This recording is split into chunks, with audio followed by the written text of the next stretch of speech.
இன்று மணியோசை முழங்க திருக்கரங்கள் மணி முழங்க இது ஒரு அதிசயமான நிகழ்வாக நிகழ்ந்து கொண்டிருக்கிறது. இந்த கோவிலிற்கு திருப்பணி நடத்துவதை அனைத்து நல்ல உள்ளங்களுக்கும் எனது மனமாற நன்றியினை நான் தெரிவித்துக் கொள்கிறேன்.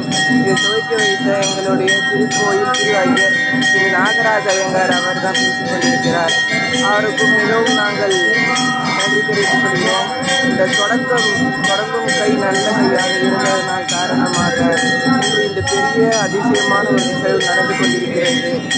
பெருமாள் கிட்ட கேட்டால், அதாவது கடவுள்கிட்ட கேட்டால் எதுவுமே நம்மளுக்கு எது நினைச்சாலும் நடத்தி கொடுப்பாருன்றதுக்கு இதுவே ஒரு உதாரணம். போன வருஷம் இதே நாளில் எவ்வளோ சிம்பிளாக நடந்தது, இன்னைக்கு இப்படி நடந்திருக்கு. 15 ஆண்டு கால கழிச்சு இப்போ கும்பாபிஷேகம் நடக்கும்னு சொல்லி நாங்கள் வேண்டி கேட்டுக்கொண்டிருக்கிறோம். அதுவும் நடக்கும் என்று நம்புகிறோம். அதற்கு இதுவே ஒரு உதாரணம். நண்பர்களே, இன்று கோவில் திருப்பணிக்கு ஒவ்வொரு செலவும் ஏற்றுக்கொண்டு இன்று இந்த பெரிய ஊரிலே, அழகான ஊரிலே, அன்பான மக்களிடையே இன்று பூஜையானது ஒவ்வொரு வேலையும் ஒவ்வொருவர் செய்து இன்று கோவில் மிகவும் அழகாக காட்சியளிக்கிறது. இருக்கும் கோயில்களை நாம் திருப்பணி செய்து வழிபட்டாலே போதும். புதியதாக கோவில்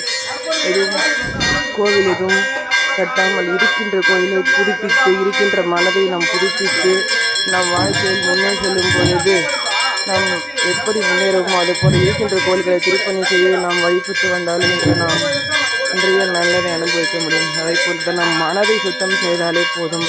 நம் வாழ்க்கையில் எந்தோ முன்னேற்ற பாதையில் செய்து பல வெற்றிகளை பல கோடிகளையும் நாம் நினைக்கின்றது எதுவோ அது நம் கையில் கிடைக்கும்.